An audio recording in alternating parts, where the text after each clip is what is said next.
The front door slammed shut 3 hours ago, but her perfume was still in the air.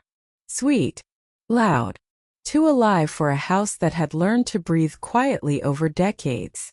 I stood alone in the kitchen, listening to the silence settle like dust. It wasn't peaceful silence anymore. It was the kind that watches you, the kind that waits. My daughter had left for the beach with my social security card in her purse and a laugh on her lips. She said I would be fine. She said I had grits. She said hunger was good for people my age. I believed her. Or maybe I just wanted to. By evening, my stomach reminded me that belief doesn't fill an empty body. Hunger is not dramatic at first. It's polite. It taps gently, then slowly turns cruel. I opened the pantry. Clean shelves. Empty. Too empty. The jar of grits sat on the top shelf like an accusation. When I lifted it, it felt wrong. Light. Almost weightless. Inside, a few gray grains clung to the glass like they'd been forgotten on purpose. That was the moment something broke inside me. Not loudly. Not all at once. Just a quiet crack. The kind you don't notice until the cold comes rushing in. I had raised her with hands that stitched, cooked, cleaned, and sacrificed. I had skipped meals so she could eat better ones. I had worn the same coat for years so she could wear new shoes. And now, standing in my own kitchen, hungry and alone, I realized something terrifying. This wasn't neglect. This was cruelty. And for the first time in my life, I understood that love, when abused long enough, turns into something else entirely. Turns into clarity. I stood there longer than I should have, holding that empty jar like it might explain itself if I stared hard enough. My stomach growled loud and disloyal, and I felt a wave of shame rush through me. At my age, hunger shouldn't feel like a failure. But it did. It felt like proof that I had let myself disappear. I went into her room looking for loose change. Just a few coins. Enough for bread, maybe milk. Her room looked like a storm had passed through. Clothes thrown over chairs, makeup uncapped, perfume bottles tipped on their sides. Chaos disguised as youth. I searched quietly, methodically, like I had searched for lost buttons and missing socks all my life. Then I saw it. A crumpled sheet of paper near the trash. I smoothed it out on her desk. A hotel reservation. 2 weeks. Oceanfront. Flights. Extras. The total jumped out at me, bold and merciless. The amount she spent on sun and cocktails was equal to 3 months of my benefits. 3 months. I sat down slowly, as if the room had tilted. For years I had repaired old stockings instead of buying new ones. I cut coupons. I skipped fruit when it wasn't on sale. I told myself it was temporary. That one day she would see. One day she would understand. But understanding never came. I walked back into the living room and looked around. The antique buffet. The crystal behind glass. The porcelain saved for special occasions. Fur coats hanging untouched in the closet. Jewelry locked away for grandchildren who didn't exist yet. That's when it hit me. This wasn't a home. It was a museum. And I wasn't living in it, I was guarding it. Preserving it. Starving in it. All for a future that belonged to someone who had already abandoned me. My stomach growled again, but this time I didn't flinch. Because beneath the hunger, something else was waking up. Not anger. Not despair. Clarity. Cold. Sharp. Honest. I walked to the coffee table and picked up an old newspaper I'd saved without knowing why. My finger traced a small, penciled circle in the classifieds. An ad I had pretended not to see. I buy antiques. Fair appraisal. House calls. My hand shook as I picked up the phone. Not from fear. From the feeling that my life, my real life, was about to begin. The man arrived the next afternoon, punctual and polite, carrying the faint smell of cold air and leather. He introduced himself softly, as if stepping into a church. His eyes didn't rush. They lingered. On the clock. The buffet. The framed paintings that had watched decades pass in silence. He didn't see junk. He saw history. And for the first time in years, so did I. He spoke numbers calmly, like they weren't capable of changing a life. But every figure landed inside me like a small explosion. The rug alone was worth more than my yearly pension. The clock. More than I had spent on food in 5 years. The painting I barely remember buying with my late husband's savings. That one made me sit down. I felt dizzy, not from shock but from realization. I had never been poor. I had just been obedient. Obedient to silence. To guilt. To the quiet agreement that my comfort would always come last. That my role was to wait. To endure. To leave something behind instead of using it. When the man left, promising to return with buyers, the apartment felt different. The walls hadn't moved, but the air had. It was lighter, like it had been holding its breath along with me. That evening, I didn't cook soup from bones and hope. I walked past the restaurant I usually avoided, the one with menus displayed boldly outside, prices written without apology. I felt my shoulders tense out of habit. Then I stopped. I didn't lower my eyes this time. I memorized the words. I went home. I ordered delivery. Slowly. Clearly. Without excuses. Champagne too. The coldest one. When I hung up, my hands trembled, but I was smiling. I sat at the table alone as the bubbles rose in the glass, each one a small rebellion. I drank not to forget, but to remember who I had been before I learned to make myself small. And as the taste lingered, something inside me shifted. This wasn't indulgence. It was recovery. I wasn't wasting money. I was reclaiming myself. And I had no idea yet how far I would need to go to protect that choice, but deep down I knew one thing for certain. This story was no longer about survival. It was about defense. And I was done being unarmed. The door opened violently that night. No knock. No warning. Just the familiar sound of entitlement crashing into my kitchen. Quintessa stood there, eyes already scanning the room, calculating. She didn't see me first. She saw the table, the champagne, the food, the caviar. Her face changed before she spoke. Shock twisted into anger. Anger into something sharp and cruel. She asked my name the way people do when they're trying to remind you who owns you. And before I could answer, she exploded. Do you have any idea how much this costs? She shouted, as if money itself were bleeding on the table. I watched her from my chair. Calm. Almost curious. It felt strange, like observing a storm from behind glass. She accused me of madness. Of losing control. Of wasting our money. Not mine. Ours. That word burned more than the insult. Then she said it. Dementia. She said it loudly, confidently, like a diagnosis she'd been rehearsing. I realized then how long she'd been waiting for this moment. How carefully she'd prepared it. How easily she could turn concern into a weapon. My heart should have raced. It didn't, because something inside me had already hardened. When Mr. Sterling stepped in, polite and unbothered, the room tilted. He didn't raise his voice. He didn't defend me emotionally. He defended me legally. Compfacts. Clean signatures. Notary stamps like small shields lined in a row. I watched Quintessa's certainty collapse page by page. Her anger had nowhere left to stand. She screamed that I was eating her inheritance. And that was the moment I finally understood. To her, I wasn't a mother. I was a storage unit. A locked box she felt entitled to break open.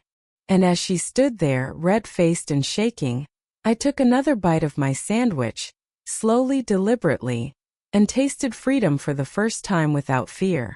As I knew then, this wasn't just about money. This was about who gets to live, and who gets quietly erased. Quintessa darted around the kitchen like a caged animal, snatching jars of caviar, clutching bottles of champagne, desperate to reclaim what she thought was hers. But it wasn't hers. It had never been hers. It was my life, my choices, my years of patience and restraint, finally converted into something tangible, something real. She cried, she screamed, she raged, but all I felt was calm, like standing in the eye of a hurricane. I watched her, a creature blinded by greed, unable to see the woman who had spent decades bending under invisible weights, finally standing tall. "Put it back," I said quietly. Not pleading, not angry, just stating a fact. A law of the universe that she had never respected. My body, my home, my rules. Her hands trembled, holding the precious jars as if they might explode. "No, you can't do this. It's mine," she shrieked, her voice fracturing under the strain. I leaned forward slightly, my eyes locking with hers. "It's money," I said calmly. "My money. I earned it. You spent your life waiting for it, but I'm the one living it now." She froze, as if the words themselves were claws digging into her chest. She had always assumed I would bend, that I would save, that I would sacrifice until nothing remained. But I didn't.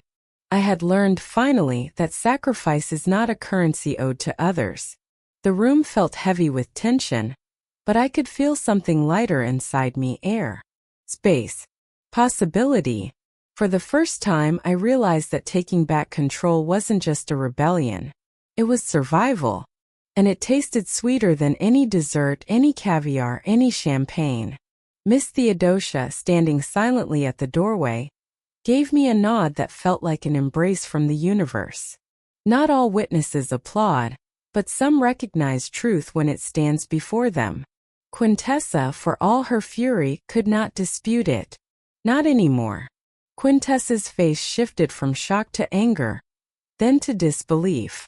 Her carefully constructed world, the one where I was helpless and dependent, was crumbling before her eyes. She wanted to control me, my body, my home, my future. But in this moment she realized that control was an illusion. I held it now, steady, unyielding, unapologetic. She backed away, eyes wide, lips trembling, and I felt no triumph in her fear.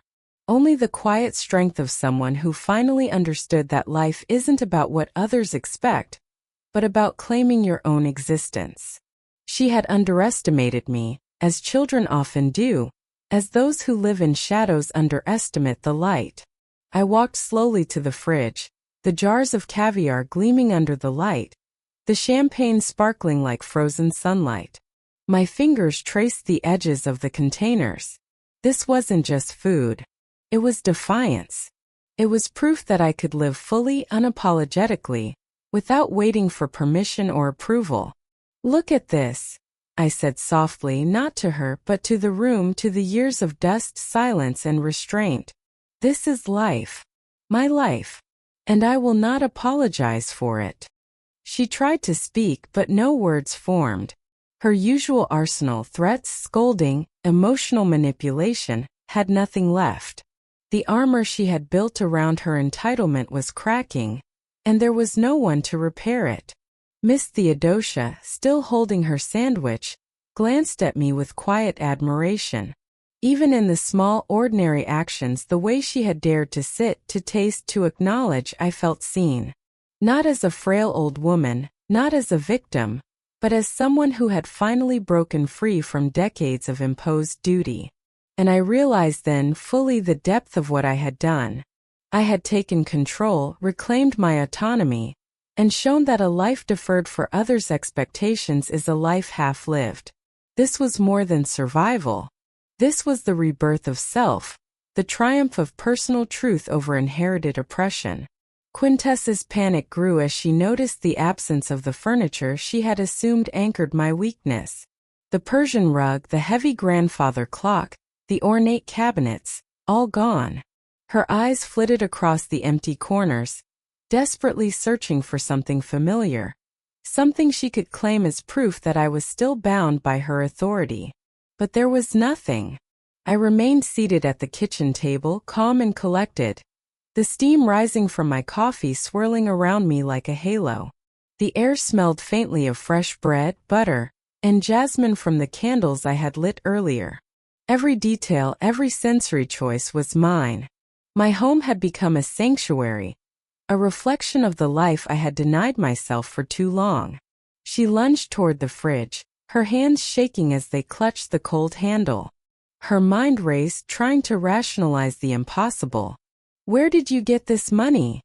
she demanded, voice trembling with a mixture of rage and fear.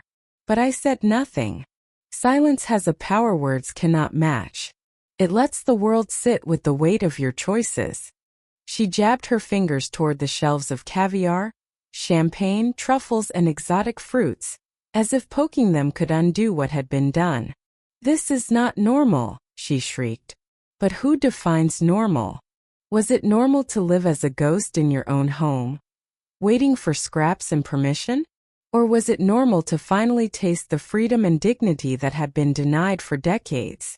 I stood tall and unyielding. "I was hungry," I said simply. "Not just for food but for life itself.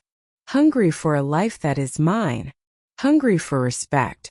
Hungry to exist fully, without someone else's shadow dictating every bite I take, every breath I draw." Her disbelief turned into sputtering rage, but the cracks in her composure were now clear. She could no longer wield fear as a weapon. For the first time she was confronted not with submission but with sovereignty.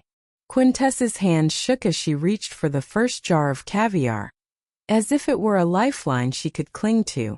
I watched her, a strange mixture of pity and triumph coursing through me. This was the moment I had been preparing for silently, patiently, for years.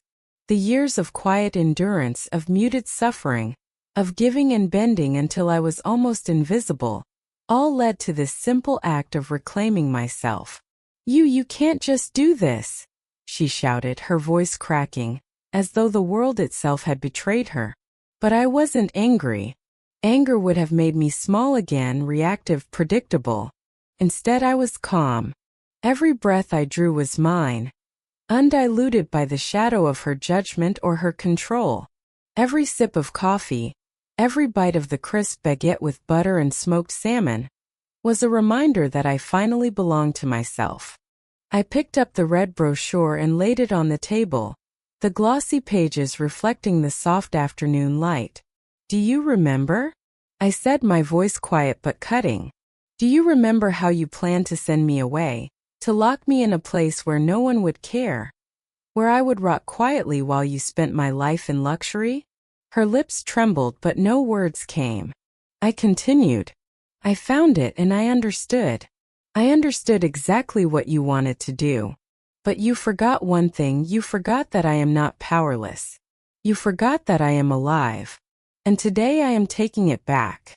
She stumbled back, her mind trying to grasp the new reality. The apartment, once her stage for triumph, her museum of control, was now a space of my own creation. The clean floors, the empty walls, the open light-filled corners, everything spoke of a freedom she had never allowed me to taste. And on the table, the fridge, the abundance of delicacies, my declaration that I would no longer be a shadow in my own life.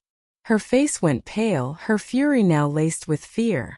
I could see it in her eyes, the realization that her schemes had crumbled, that her authority had ended, and that for the first time, I was the one holding power in this home. The silence that followed was heavier than any scream.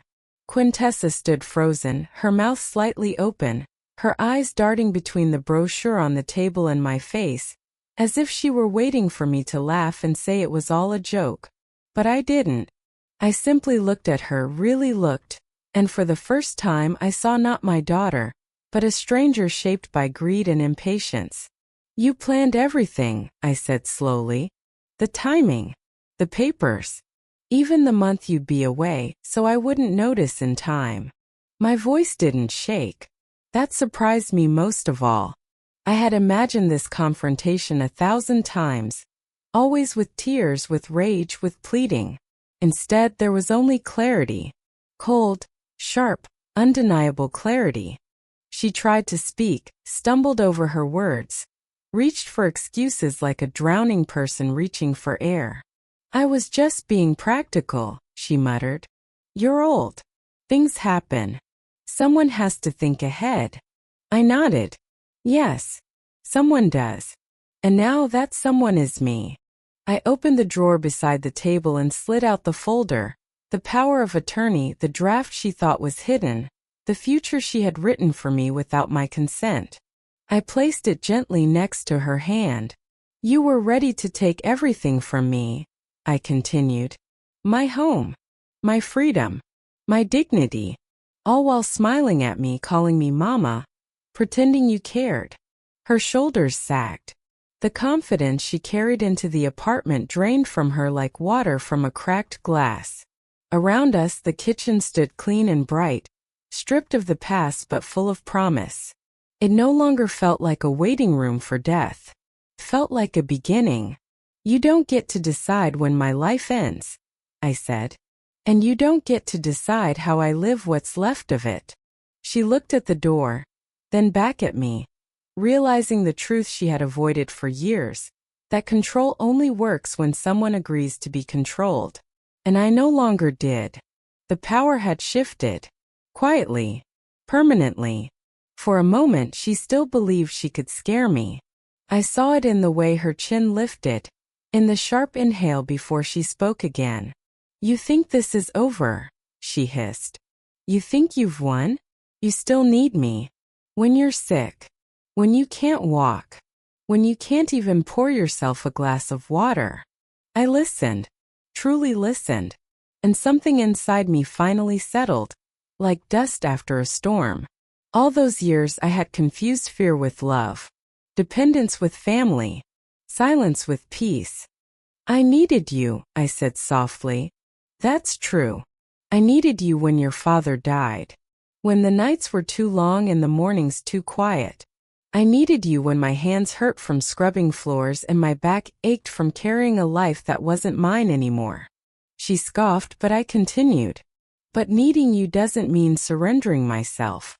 And loving you doesn't mean allowing you to bury me alive. Her face twisted, anger flaring again. So what now? She snapped. You throw me out? You play the tyrant. I almost smiled. Not out of cruelty, out of sadness. No, I said. I stopped being your victim. I walked past her slowly, deliberately, and opened the front door. Cool air rushed in, carrying the scent of the stairwell and something else. Freedom, maybe. Your suitcase is still where you left it, I added. You didn't even unpack. Somewhere inside you knew this wasn't home anymore. She looked at the door as if it had betrayed her. Then back at me. You can't do this, she whispered, weaker now. I already have, I replied. The clock on the wall no longer ticked. The rug no longer trapped dust and memories. The apartment breathed differently now. And for the first time in decades, so did I. She stood there for a long second, as if waiting for the walls to take her side. As if the apartment itself might protest on her behalf. But the walls stayed silent. They had heard enough over the years. I'll ruin you, she said suddenly, grabbing her suitcase. I'll tell everyone what you did. I'll say you've lost your mind. I leaned against the doorframe and watched her struggle with the zipper. My heart was calm. That frightened her more than any shout could have. You can say whatever you want, I replied. People believe what matches their own conscience. She yanked the suitcase upright. It wobbled, heavy with things she had packed in haste, in anger, in certainty that the world owed her something. You'll die alone, she spat. No one will care. I smiled gently. I was alone long before today, I said. The difference is now I know it. She pulled the door open hard enough for it to slam against the wall. For a moment I thought she might turn back. Apologize. Cry. Be my daughter again. But she didn't. She stormed out, dragging the suitcase behind her like an accusation. The door closed. I locked it. Click. Then another turn of the key. Click. The sound echoed through the apartment, clean and final. My hands didn't shake. My knees didn't buckle. I stood there, listening to the silence settle into the corners where fear used to live. Slowly, I walked back into the kitchen. The jar of caviar still sat on the table where she had dropped it, warm from her hands. I picked it up, studied it for a moment, and placed it back in the refrigerator, right next to the champagne. "Cold tastes better," I said aloud, testing the sound of my own voice in this new quiet. Outside, somewhere down the stairwell, her footsteps faded, and with them a lifetime of waiting ended. That night I didn't sleep right away. Not because of fear, but because my body didn't know what to do with peace yet. I sat at the kitchen table long after the city outside had gone quiet, my fingers wrapped around a warm cup of tea, listening to the unfamiliar sound of nothing demanding me. No footsteps. No sighs of irritation. No sharp voice reminding me what I owed. The apartment felt different in the dark. Lighter. As if it had exhaled after holding its breath for years. I walked from room to room, touching the walls, the door frames, the empty shelves where heavy objects once sat like silent judges. I hadn't realized how much those things weighed on me until they were gone. I stopped in front of the window and pulled the curtain aside. Streetlights reflected in the glass, and for a moment I saw my own face staring back. Not the tired, shrunken woman I had grown used to avoiding in mirrors, but someone awake. Someone present. "I'm still here," I whispered. The words surprised me. Memories surfaced then. Small ones.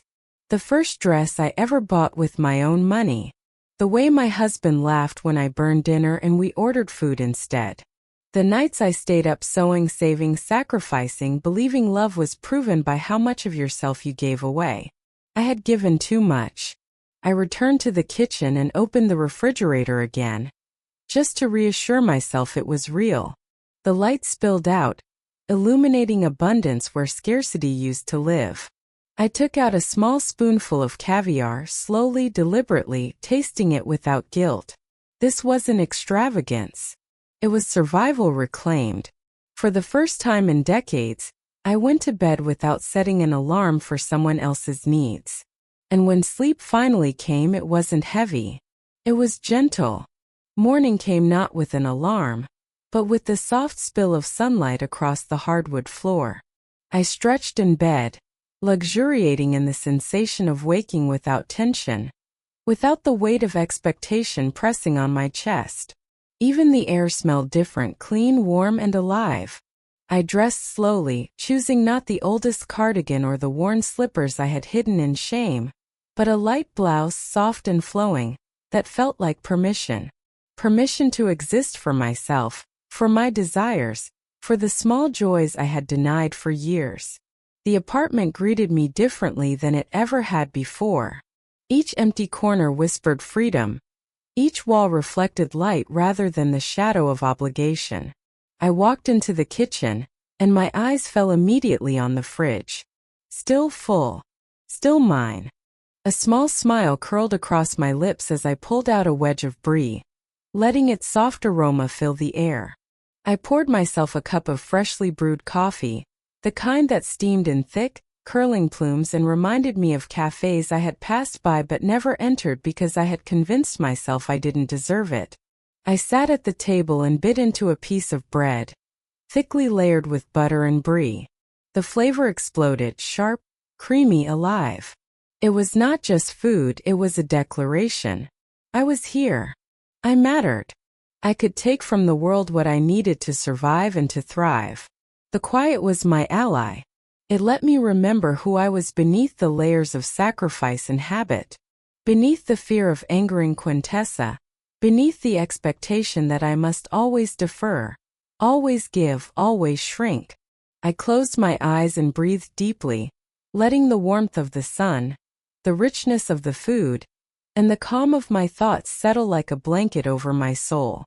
The war with my past, with my daughter, with the years of self-denial felt distant. For the first time I wasn't hiding from life, I was living it. The day stretched ahead, uncharted and free. And I was ready. The sound of the city outside no longer intruded like it once had. Traffic, voices, distant sirens. They were just background music to the symphony of my liberation. I moved to the balcony, feeling the chill of autumn brushing against my skin, and wrapped the terracotta shawl tighter around my shoulders. It was soft, warm, a cocoon, but also a banner of ownership. This was mine, my life, my choices. I brought a tray with a cup of steaming coffee and a small plate of smoked salmon, draped over freshly baked bread. Each bite was deliberate, slow, savored, not out of hunger alone, but out of rebellion, joy, and the acknowledgement that I could finally indulge without guilt. The taste was familiar, yes, but now it was layered with triumph. I had wrestled control from the hands of expectation and reclaimed it in the most human way. Nourishment for body and soul. I thought of Quintessa then, of the arrogance and entitlement she carried like armor. She had believed that money, inheritance, and authority could command the essence of another human being. She had planned my life for me, dictating meals, movements, and choices, imagining my compliance as inevitable. But she had underestimated something far more resilient than wealth or coercion. A lifetime of quiet endurance can sometimes transform into audacious rebellion. The apartment, now uncluttered and bright, reflected my transformation. Empty walls, polished floors, and sunlit corners were not signs of loss but of liberation. I walked from room to room, letting my hands brush against surfaces that no longer held dust or the weight of someone else's priorities. I paused at the old writing desk, picking up the red folder once again. Restful meadow, power of attorney, tools of control. Now symbols of my clarity, my awareness, my strength. For the first time I was fully present. Not waiting for permission, not awaiting acknowledgement, not anticipating the day someone might approve my existence. I existed fully and unapologetically for myself, and in that presence a quiet, profound happiness took root. I whispered aloud, more to myself than anyone else. This is my life, mine until the last breath. The city hummed below, oblivious, and yet it no longer mattered. I had reclaimed my story. The days that followed were drenched in a new rhythm. No longer did I rise to the clang of an alarm or the weight of obligation pressing down on my chest. I woke when the sun spilled through the windows, brushing my face with gentle warmth. The apartment, stripped of unnecessary weight, welcomed the morning light. It was no longer a mausoleum of possessions or expectations. It was a living space, breathing with possibility. Breakfast became a ceremony. Croissants, butter, jam, tea steeped to perfection. I spread each bite with care, each sip a meditation on freedom. I thought of all the mornings I had skipped enjoyment for the sake of saving, hoarding, waiting for approval for the future, for a return on sacrifice that never came.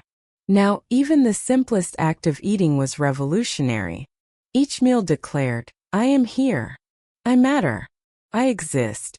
The refrigerator, stocked with delicacies, became a symbol of victory. Not vanity, not indulgence for indulgence's sake, but a statement of agency. I could buy what I wanted, taste what I desired, and feel no shame. Caviar, champagne, truffles, they were not mere luxury. They were proof that I had wrested power from those who sought to control me, that I had transformed fear and scarcity into abundance and autonomy. And yet there was a quietness beyond the material, a deeper satisfaction that came from strategy and foresight, from turning a moment of oppression into a story of triumph. I thought of Quintessa, of her shocked face, her disbelief. She had assumed my life could be catalogued, managed, dictated. She had thought I was fragile, malleable. But the truth is, patience and endurance often grow into cunning and clarity. I sat in my armchair, cradling a warm cup, and watched the sunlight stretch across the floor. The world outside went on, indifferent, but inside, every surface reflected light and hope. Every object, every corner now held intention and choice. I whispered to myself, softly but firmly, I am no longer waiting for anyone to authorize my existence. This was not just survival.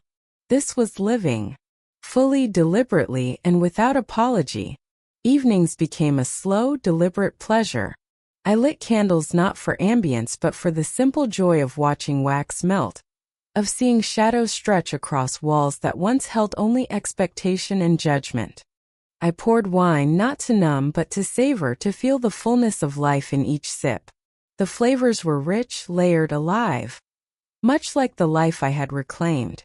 I remembered how many years I had spent shrinking myself, hiding behind frugality and invisibility, convinced that self-denial was virtue. Every penny saved, every bite foregone, had been offered as a silent tribute to a daughter who never saw me as a person, only as a source of sustenance and inheritance. The irony was now delicious. My sacrifices had built her a life of ease, but my courage had built me one of richness, of freedom, of dignity, of taste. The apartment, empty of clutter but full of intentionality, became a sanctuary. The sunlight bouncing off the bare walls illuminated more than space. It illuminated the clarity of mind that had finally returned to me. I walked through each room slowly, deliberately, noticing the small joys that had been invisible in my life before. The curve of the handrail, the shine of a polished countertop, the soft hum of a fridge stocked with what I chose. And then there were the meals. I experimented, blending flavors I had never allowed myself to taste before. Smoked salmon with truffle butter, dragon fruit drizzled with honey, freshly baked baguettes torn by hand and dipped in aged cheeses.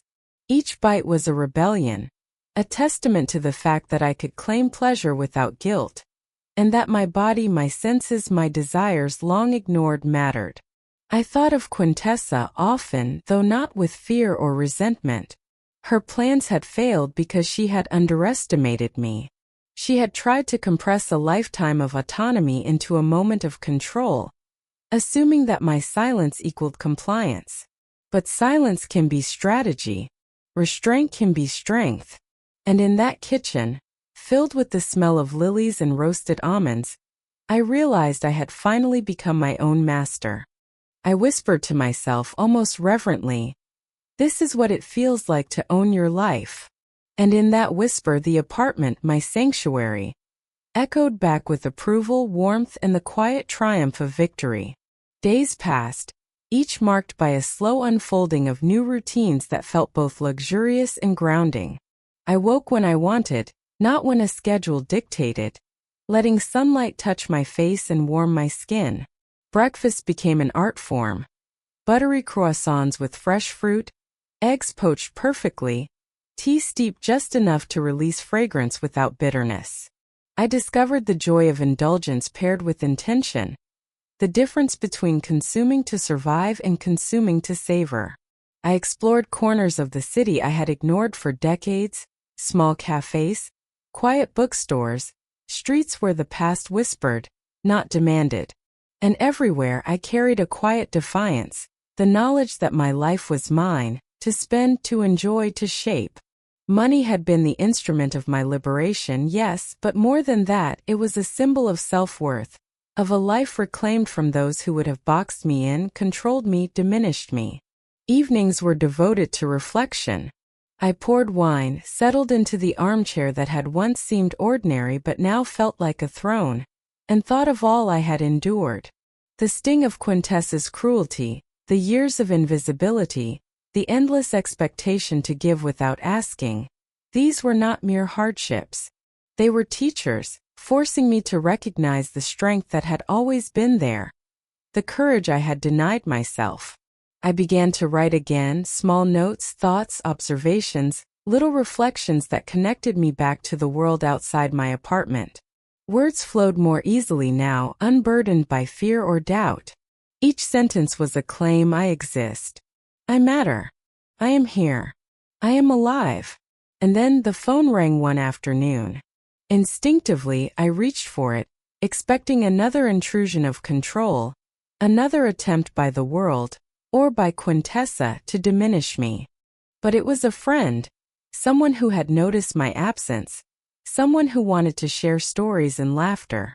I realized then that my life had widened, that my reclamation was not only about wealth or food, but about presence, connection, and the ability to exist without apology. The days grew warmer as autumn edged into early winter, painting the city in muted golds and soft browns. I spent hours on the balcony, wrapped in my terracotta shawl, watching the world move without demanding anything from me. The simple pleasure of seeing leaves fall, of hearing children laugh in the park, or the distant hum of the street, it all felt new, precious, and entirely mine. I discovered again the taste of ordinary life elevated to extraordinary by attention and presence.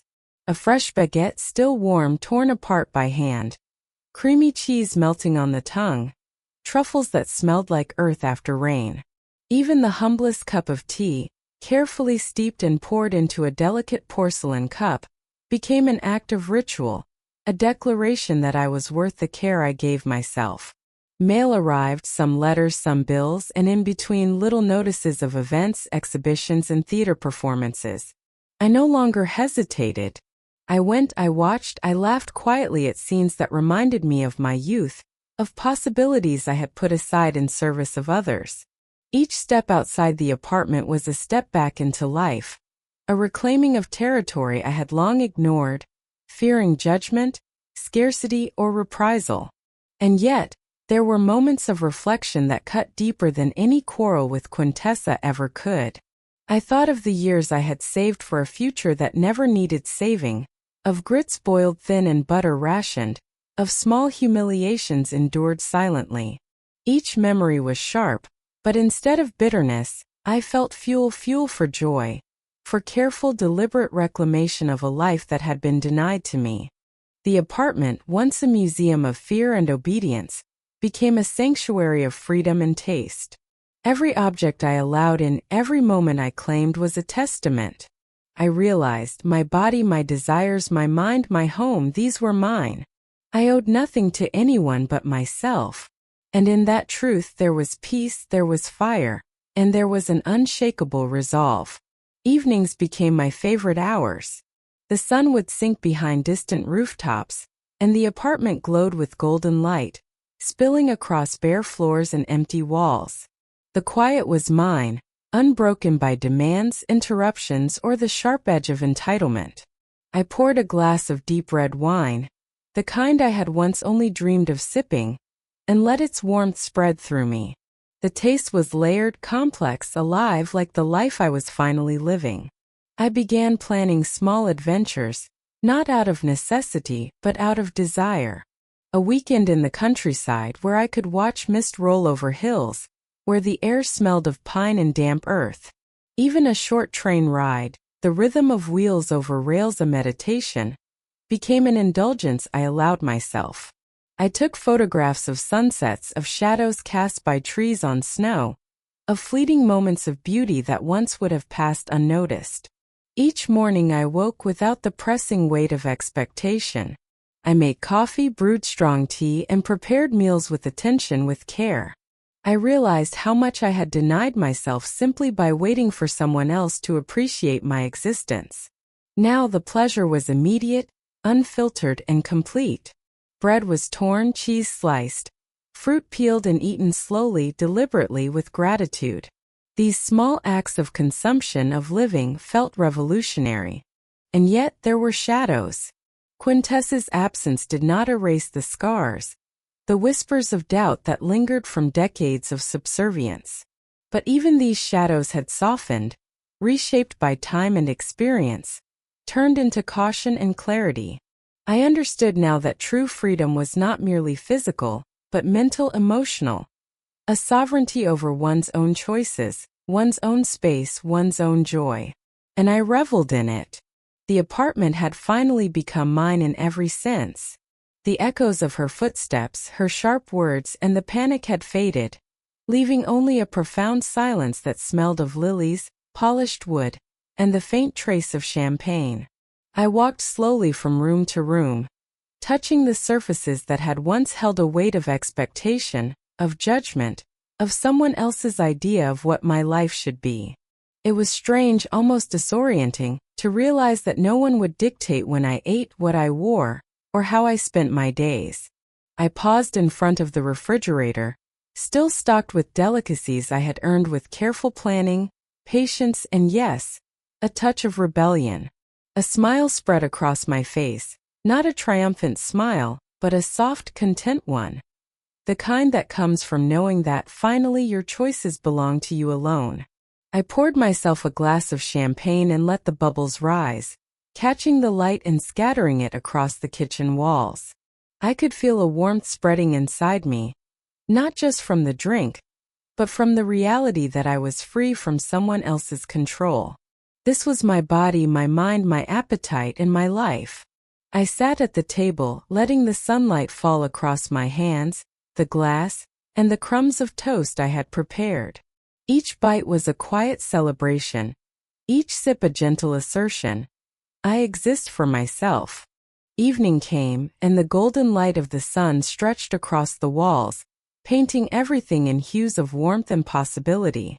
I sank into my armchair, a cup of rich coffee steaming in my hands, and listened to the quiet hum of the city outside. For the first time in decades, I was not waiting for permission, for approval, for a future someone else deemed worthy. My thoughts drifted to Quintessa, to her shock, her fury, her disbelief. She had tried to cage me with her plans, her expectations, her power, but she had underestimated one thing: my patience, my resolve, and the life I had quietly been building from the shadows. I remembered the old wardrobe, the silver, the clocks, the paintings. Every object had once carried a weight of guilt, of restraint, of control imposed by others. And now, each of those things had been transformed into freedom, into meals, into moments of simple joy. I took a sip of coffee and smiled at the contrast. The world outside still raced with demands, obligations, and judgment, but inside these walls, I had carved a space that belonged solely to me. It was not wealth, not luxury, not defiance alone. It was the power of choice, the courage to act in one's own best interest, the realization that living for oneself is not selfish. It is survival, dignity, and life. The apartment was quiet, almost reverent, as if it too recognized the transformation that had taken place. I walked slowly through the rooms, hands brushing the walls, feeling the emptiness not as loss but as liberation. Each bare corner, each cleared shelf was a testament to the life I had reclaimed, the life that had always been mine, yet so long deferred. I thought of the past years, the sacrifices, the fear of displeasing others, the constant calculation to appease, survive, or remain unnoticed. All of that dissolved in the calm certainty of this moment. Outside, the city continued to move with its noise and chaos, but I was insulated by a shield made not of walls or locks, but of decisions made courageously and fully for myself. I sipped my tea, tasted the caviar, the butter, the warmth of food, and I realized something profound. Life is not about preserving things for others, nor is it about waiting for gratitude or recognition. Life is about presence, choices, and the audacity to prioritize oneself when others fail to understand or appreciate your worth. I looked out the balcony, letting the cool autumn wind brush my cheeks, and I whispered softly to anyone listening, to myself, to the universe. Your life is yours. No one else can dictate its taste, its warmth, or its joy. Claim it. Savor it. Live it fully. And in that quiet declaration, I felt the pulse of freedom, the heartbeat of self-respect, and the boundless, unshakable certainty that the rest of my life would belong to me, and no one else.